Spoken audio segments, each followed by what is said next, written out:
सो अस्सलाम वालेकुम गाइस, उम्मीद करता हूँ आप लोग खैर खैरियत से होंगे। तो गाइस आज मेरी बर्थडे आप लोग देख सकते हैं, मैं 12 ईयर्स का हो चुका हूँ। और देख सकते हैं मैंने कैंडल बुझाई, मैंने केक कट कर लिया है। और ये आप लोग मुझे बर्थडे विशेस अच्छी कमेंट कर दिएगा, तो मैं उसका रिप्लाई भी जल्द से जल्द कर देने की कोशिश करूँगा। और गाइस इसके बाद मैंने एक में 7 कैरेट भी गया था, पुराना व्लॉग है 17 अप्रैल का, इसलिए मैं अपलोड करना भूल गया था, इसलिए अभी कर रहा हूँ। ये देख सकते हैं अभी केक कट रहा है, ये देखें ये केक कट चुका है गाइस।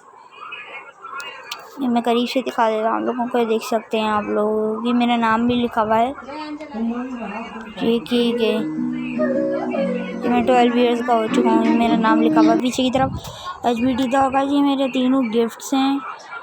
और ये देख सकते हैं आप लोग मेरे गिफ्ट्स, ये मेरा गाय हाय। और गाइस मेरे पापा ने मुझे ये साइकिल गिफ्ट किया, आप लोग देख सकते हैं, मेरी पर्सनल साइकिल है, देख सकते हैं आप लोग, ये गियर वाली